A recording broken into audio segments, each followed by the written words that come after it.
আপনার গলিতে গ্রামে হাঁটতে গেলে দেখেন একটা গায়ের গলাতে চাপ্পল বাঁধা আছে, আছে না নাই? কালো তেনা বাঁধা থাকে না, থাকে না? থাকে। আচ্ছা ভাই, গাইটা কইছে কেনে বেঁধেছে? সে কইছে গাভীন আছে, 7 মাস 8 মাস হয়ে গেছে, একটু থানটা বড় হয়েছে, তাহলে বেঁধে দিয়েছে যে কি নজর লেগে যাবে। আচ্ছা ভাই, গাইটাকে তো এক খুঁটা থেকে ওই খুঁটা করব তাহলেই হতে পারবে। আচ্ছা, গরুর থেকে মানুষের বেশি সম্মান কিনা? মানুষ বেশি সুন্দর কিনা? তাহলে 8 মাস 9 মাসের পেটলে যাহারকে বেটি দেয়, বহুরা যে চলে যাচ্ছে বাপের বাড়ি নানার বাড়ি, তাহলে ওর গলাতে কয়েকখান চাপ্পল দেওয়ার দরকার ছিল, ওর গলাতে চাপ্পলের দরকার ছিল কিনা? তাহলে আপনার বুঝ কত গালাত। জন লিখাল বাম কিসমত মা উহে হোखे वाला बा, जोन लिखल बा किस्मत मा उहे होखे वाला बा, ऐसन वैसन सोचला से कुछ नहीं होला, ऐसन वैसन सोचला से अल्लाह के मर्जी के बिना पत्ता भी ना हिले, अल्लाह के आगे केहू के बस कबहू न चले। এই কোরআনের প্রথম সূরা দলিল 20 নামিয়ে দেখাবে কে? সূরা ফাতিহা। আল্লাহ রাসূলের জামানা, সাহাবায়ে কেরাম বাইরে আছেন, বাইরে গিয়ে এক ওই এলাকার এক ইহুদির সর্দারকে সাপে দংশন করেছে, বিষাক্ত জিনিসে কামড়িয়েছে, সারা শরীরে বিষ ভরে গেল, কেউ বিষ নামাতে পারে না, মরে যাবে মরে যাবে, কি করবি কি করবি? বলছে যা তো ওই নবীর সঙ্গী সাথীদের মধ্যে কাউকে পাঁচটা একটু ধরে লিয়াই, ওরাই পারে তো পারবে বিষ নামাইতে। নিয়ে আসা হলো, আনার পরে বলছে বিষটা না তুমি পারলে নামিয়ে দাও না। বলে ঠিক আছে করে দিব, এলাজ করে দিব, কিন্তু বিনা টাকায় করব না ভাই। কি লিবে? না তো বকরি লিব, কতগুলো? না তো এতগুলো। একটা ময়না মোতায়েন হয়ে গেল যে এতগুলো বকরি দিলে এলাজ করব না তো করব না। আমার বন্ধুরা এবার বিষ নামিয়েছে, বিষ নামার পরে বকরি নিয়ে চলে এসছে। কয়েকজন সাহাবী আছেন, বলছেন ভাগ কর না, বলছে না এখনো ভাগ করব না। যখন রাসূলের কাছে যতক্ষণ বলে যাই না না নিব, আল্লাহ রসুলের কাছে গেলেন, নবী বললেন যে আল্লাহ রসুল কোরআন থেকে এলাজ করে বকরি নিয়েছি, নেওয়া চলবে? আল্লাহ রসুল কইলেন আমার একটা ভাগ বসাও, মানে জায়েজ আছে। আল্লাহু আকবার।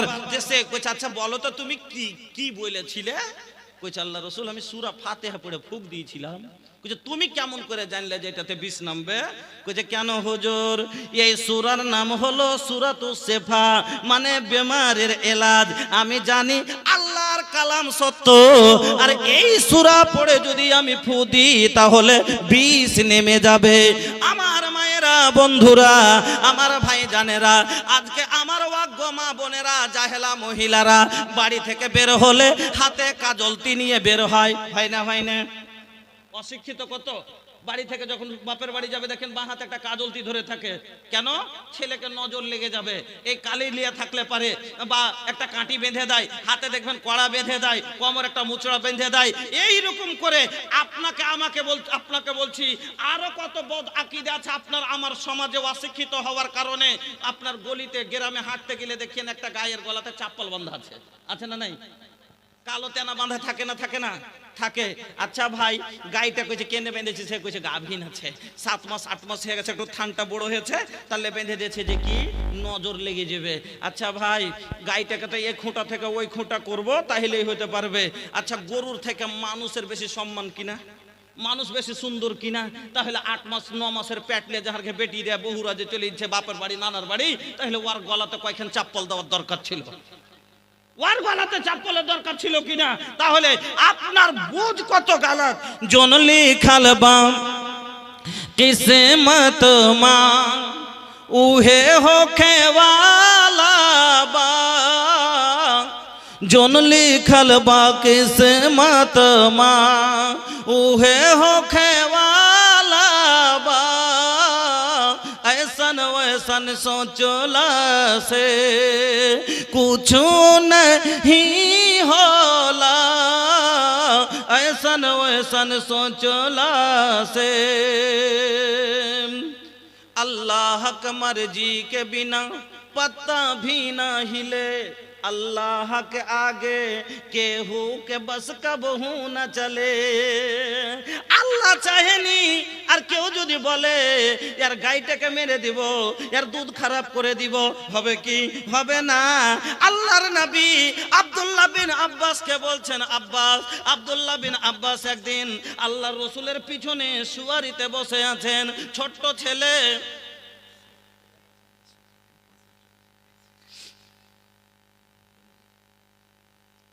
আরে 10 থেকে 15 মিনিট তো কথা মানুষ কম করে বুঝাইতে দেন। এই জন্য আমি বলি যে আমাকে ডাকেন না, আর ডাকবেন তো শুধু বলে দেন চান্দা করতে হবে, ডাইরেক্ট কষ্ট বাদ দিয়ে দেন, একবারে ডাইরেক্ট হাতুড়া মারেন।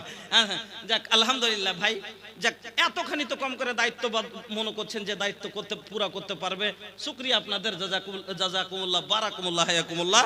আমি আপনাদেরকে বলছি মাত্র 2-4টা কথা বলছি, শুনেলেন? তাহলে কি আপনাকে বলছিলাম, আব্দুল্লাহ বিন আব্বাস পিছনে রাসূলের যেরকম মোটরসাইকেলে ছোট ছেলে বসে থাকে, কোমর ধরে থাকে, ওরকম আল্লাহ রাসূলের কোমর ধরে বসে আছে। আল্লাহ রাসূল 10টা কথা বলেছিলেন, তার মধ্যে একটা কথা বলেছিলেন, ওয়ালাম আন্নাল উম্মাতা লাবিজতামা তাআলা আইয়ান ফাওকা বিশাইইন লাম ইয়ানফাকা ইল্লা বিশাইইন কাদ কাতাবাহুল্লাহু লাক ওয়া ইন ইজতামা ওয়ালা আইয়াযুরুকা বিশাইইন। এই আব্দুল্লাহ বিন আব্বাস শোনো, সারা একটা লোকের যদি অন্য লোক চাহে যে লোকটাকে আমি বড় লোক বানিয়ে দিব, এর কিছু উপকার করব, আর তকদিরে যদি লেখা না থাকে, গোটা দুনিয়ার মানুষ যদি একজোট হয়ে যায় দিয়ে ওকে কয়ে বানিয়ে দিব, পারবে না। অতটুক হবে যেটি ওর ভাগ্যে লেখা আছে। ওরকমই একটা লোকের চাহে যে ক্ষতি করব, তো 1 লয় 2 লয় যদি সারা পৃথিবীর মানুষ এক হয়ে যায়, তো অতখানি ক্ষতি হবে যতখানি ওর ভাগ্যে লেখা আছে। যদি আপনি বলবেন যে মনীষা তাহলে খারাপ যে হয়েছে, ওটা আপনার ভাগ্যে লেখা আছে যে অমুকের দ্বারা আল্লাহ করাইবে, আপনাকে করেছে। বন্ধুরা আমার, আমি আপনাদের যেটা বলতেছিলাম, তাহলে এই নজর থেকে বাঁচার জন্য, আপনার বাচ্চা কাঁদছে, আপনার বাচ্চাকে নজর লেগেছে, নজরে বাদ হাট ঝাড়ার জন্য মোড়া বাঁধার দরকার নাই, কাজল তিলেওয়ার দরকার নাই, আর নেংটির তলে গাধোয়ার দরকার নাই, গাধোয়াই না আতা নেংটির তলে গোসল করাবার দরকার নাই। দরকার আছে সূরা নাস আর ফালাকের পড়েন, ফু দিয়ে দেন, আপনার ছেলে ভালো হয়ে যাবে ইনশাআল্লাহ। আপনার সন্তান ভালো হয়ে যাবে, কারণ আমার নবীকে বাঁধ মেরেছিল, আমার নবীকে লাবিদ বিন আসিম বান মারলো, আমার নবীর উপরে জাদু করেছে, নজর চালিয়ে দিয়েছে, আমার নবী রোগা হয়ে যাচ্ছেন, শুকিয়ে যাচ্ছেন, কিছুই বুঝতে পারে না। এই ঘটনাতে যারা নবীকে গায়েব দা বলে, তার মুখে থাপ্পড় মেরেছে এই কথাতে। কি না, আমার নবী যদি গায়েব দা হলে জানতেন না যে কে আমার উপরে জাদু করেছে? নবী অসুখ হয়ে দিচ্ছে, শুকিয়ে দিচ্ছে, বুঝতে পারে না, কি মাথা কাজ করে না আর ভালো করে। এবার আল্লাহ জিবরিলকে পাঠালেন, যাও মুহাম্মদ খুব পরেশান আছে, যাও বলো যে লাউদ্দিন আসিম তোমার উপরে জাদু করেছে। হ্যাঁ, আর অমুক কুয়ার ভিতরে এই পাড়াকে পুঁতে রেখেছে, তুলে আনা হলো। 11টা গিট মারা ছিল। এই 2 সূরাতে 11টা আয়াত আছে, একটা করে আয়াত পড়লেন নবী, একটা করে গিট খুলে দিলেন, নবী আমার সুস্থ হয়ে গেল। আপনার সন্তান সুস্থ থাকবে, কিন্তু এই সমাজকে শিখাবার লেগে অনেক সময় দরকার আছে ভাই, এই সমাজকে শিখাবার লেগে। এই জন্য নবী বললেন, আল্লাহ বলছেন, হালে আস্তাবিল্লাযিনা ইয়ালামুনা ওয়াল্লাযিনা লা ইয়ালামুন, শিক্ষিত আর অশিক্ষিত কোনোদিন সমান হতে পারে। আল্লাহ আরেক জায়গায় বলছেন, লাইসাল আমা কাল বাসির, যেমন একটা চোখওয়ালা লোক আর একটা কানা লোক, দুজন কোনোদিন এক সমান হতে পারে না। কেন, একটা কানা লোককে যদি পায়খানা লেগে যায়, তাও কোন দিকে গেলি বা একটু লিয়ে চত। আর একটা যদি ভালো লোক হয়, ওকে যদি দিল্লিও যাওয়ার দরকার পড়ে তো দৌড়িয়ে একাই চলে যাবে, প্রয়োজন পড়ে না। একজন শিক্ষিত লোক হলো চোখওয়ালা, একজন অশিক্ষিত লোক হলো কানা। যেমন একটা কানা লোক কাঁটা থেকে বাঁচতে চাইলে বাঁচতে পারে না, খোঁজ থেকে বাঁচতে চায় যে আমাকে না লাগুক, কিন্তু লাগে যায়। গাঢ়া গর্ত কাদা পায়খানা পেশাব থেকে বাঁচতে চায় যে ও চায় যার পায়ে যাতে না লাগে, কিন্তু লেগে যায়। কিসের কারণে? দেখতে পায় না, তার কারণে। ওই রকমই একজন অশিক্ষিত লোক গুনাহ থেকে বাঁচতে চাইলেও বাঁচতে পারে না, তার কারণ হলো গুনাহ দেখতে পায় না, গুনাহ বুঝতেই পারে না। গুনাহ বোঝার লেগে গুনাহ দেখার মতো অন্তরের চোখ হওয়া দরকার, অন্তরে জ্ঞান হওয়া দরকার। এই জন্য এতটুকু শিক্ষা আপনার সন্তানকে দেন যাতে গুনাহ বুঝে নেয়। আমার বন্ধুরা, কি বলবো আপনাকে, বলার অনেক কিছু উদ্দেশ্য নিয়ে বসেছিলাম, আপনাকে বলে যাই আল্লাহ রাব্বুল। দ্বিতীয় আর 1 মিনিট একটা কথা শুনেন।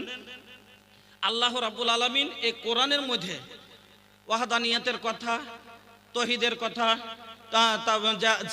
তারপরে আপনার জান্নাত জাহান্নামের কথা, সব কথাই কোরআনের ভিতরে আল্লাহ বললেন। কিন্তু তার মধ্যে সবচাইতে আগে শিক্ষার কথা কেন বললেন? খালি এই কথাটা বুঝলেন, শিক্ষার কথা কেন বললেন?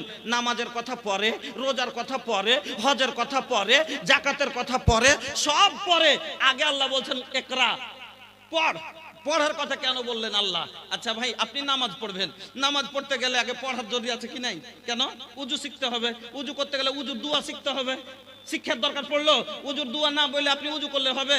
উজুর জন্য কয়টা সুন্নাত জানতে হবে, কয়টা ফরজ জানতে হবে, তারতিব জানতে হবে। তারতিব না জেনে যদি আপনি উল্টা পুল্টা উজু করেন, উজু হবে?